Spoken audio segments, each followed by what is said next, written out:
Hello there everybody, Sam's Trains here and welcome back to the railway, and today I've got some more Hornby stuff to show you. It's something you're probably all fairly familiar with, but something that I've never shown on the channel before, quite interestingly. And it's these, and I think we've all seen them. And these are the InterCity 125s, of course, that Hornby have produced over the years. Very nice they are too. I've managed to accumulate a couple of these over time, as you can see. No, these aren't the ones I'm going to be looking at today, although they will be running later. But the ones I'm going to show you are a little bit different. And you've probably all seen these as well, actually. But yeah, this is the Virgin version, if you could say that, which Hornby did. And this was actually from a train set. And the other one actually came like this. This one was a Hornby logo on the side. Now, you might expect that this was probably just something from Hornby's imagination, but there was actually a Class 43 that had the Hornby logo on the side, I believe. Don't know whether it's still around or not, but yeah, and there's the Virgin one. Part of the same train set, R1080, I think it was. And also in that set you get a couple of these Virgin coaches, which are very nice and long, and so even though you've only got two coaches, you end up with a train that looks pretty long, because I think these are they Mark III coaches? Is that the right thing to say? I know very little about coaches, so if you know more do let me know, but there they are. So yes, R1080. What I thought I would do, unfortunately I've not got a box for this, by the way, otherwise I would have unboxed it for you. But I just bought them as they were, which is a bit of a shame, but never mind. So I'll give you a little bit of information about them and the history, just in case you're interested. And then I'm going to take probably this one up onto the white background and give you a nice, quick, close look at her. I won't spend long on that. And then we'll get it all running alongside one more of these, probably. I can only run one, of course, one of the two extra sets, because then we'll have to get a third rail if I want to run them all. But no, I'll run this and either one of these, and these have both been done with my CD motor modification, so that's very cool, so you'll see those in action. But yeah, anyway, here's a little bit of history then about the InterCity 125. So they were introduced in 1976. And at that time they were, and they actually still are, the fastest diesel trains in the world. And the engines, the actual engine parts, were known as the Class 43s, and they are still widely used on the 125s today. If they're still called that or not, I'm not too sure. Yeah, but they still pull passenger trains today. But apparently they are being gradually phased out.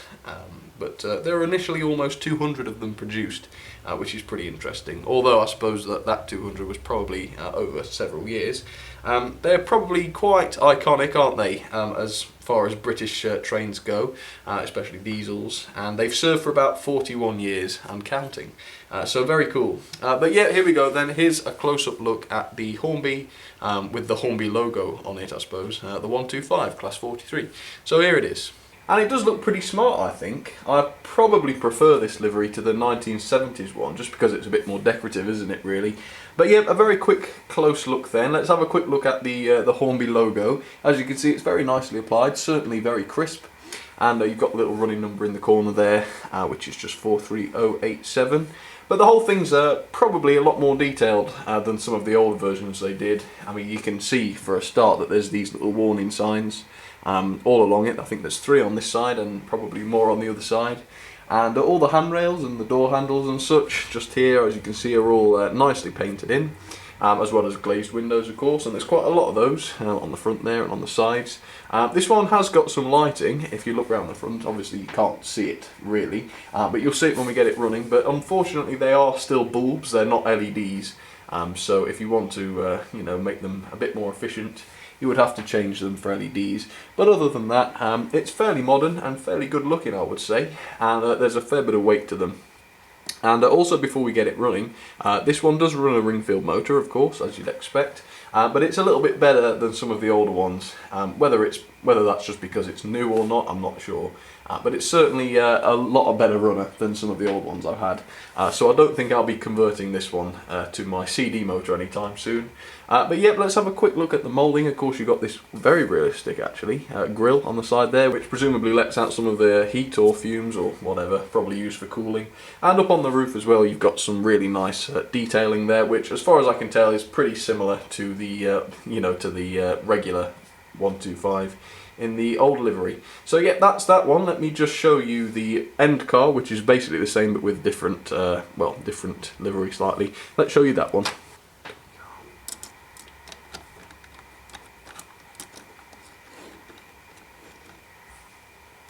So there it is, this one's the dummy. I'm not sure I like the livery quite so much on this one, but that's just preference. Exactly the same moulding as far as I can see, although the running number is different, I think. But of course you've got the Virgin logo on there, as you'd probably expect. But again, very nicely applied, as you can see there. And of course you've got the 3 little stripes there, which are very stylish at the back, which are also quite nicely painted. But again, it's got the same warning signs, moulding, all that sort of stuff, so not a lot of difference there. Let me just show you one of the coaches very, very quickly then, because they are quite nice looking, so take that away. Here we go. It's a big, long thing. Goodness knows whether that's going to be in the shot. Let me move it back some. Hang on.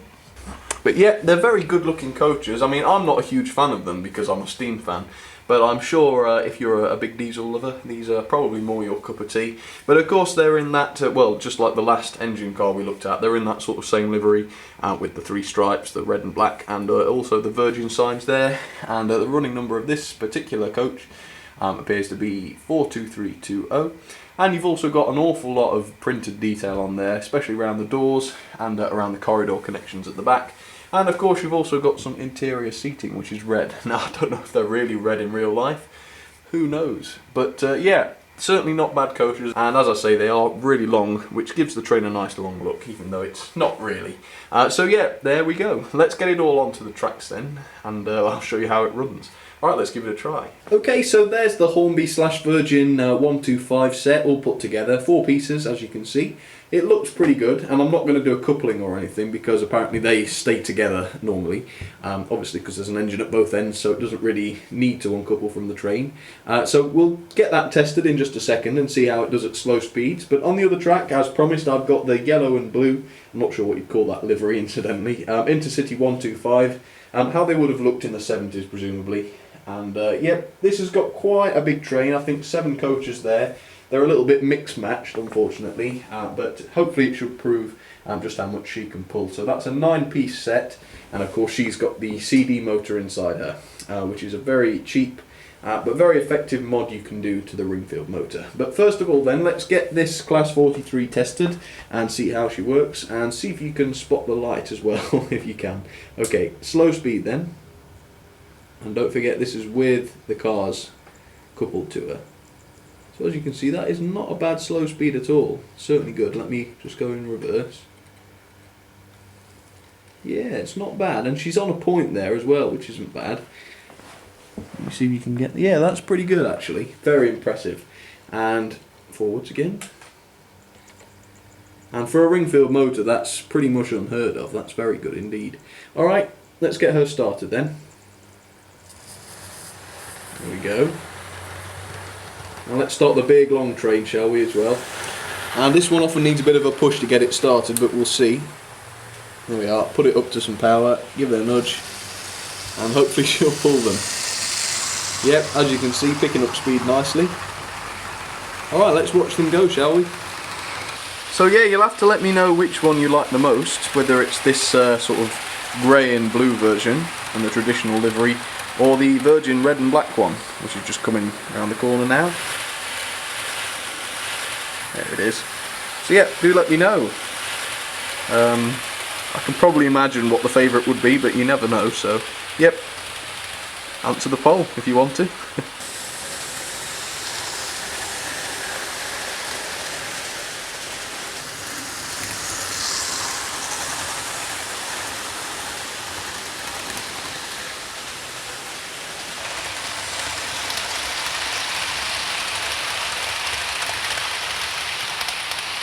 Okay, so here's what I thought about the Hornby / Virgin 125. The detail is pretty good actually, the painted detail especially is pretty nice, but there aren't an awful lot of separately fitted parts, and there never really has been on those from Hornby, so 7 out of 10, not too bad. Performance on this one especially, the Ringfield motor seems to work pretty well, although the back car, the unpowered Class 43, is certainly...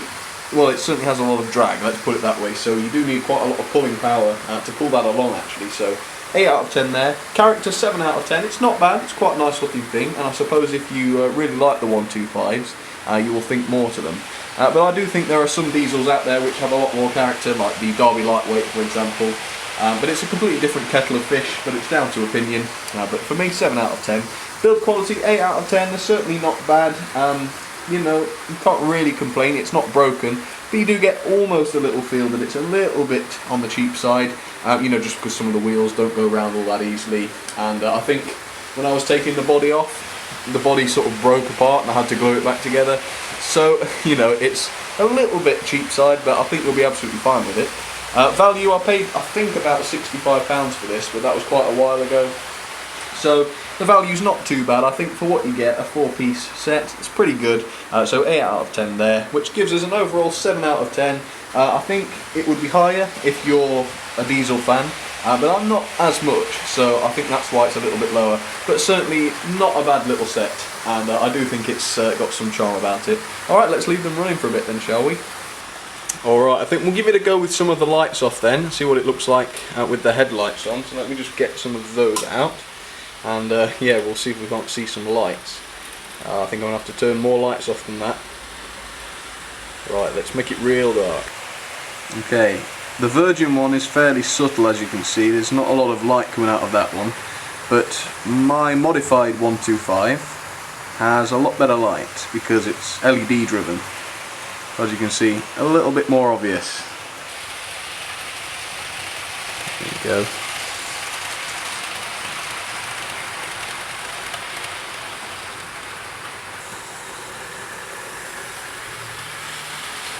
So yeah, not terribly impressive lights, it's more of just a gimmicky sort of thing, I suppose. Alright, let me get the lights back on, I'll give you a little train ride.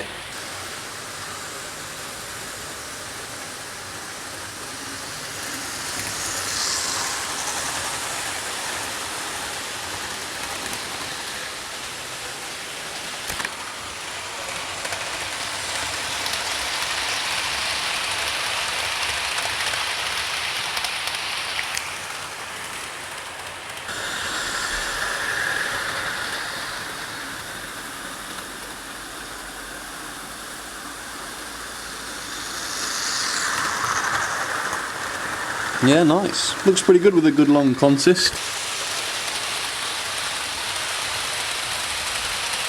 Yep, not bad at all.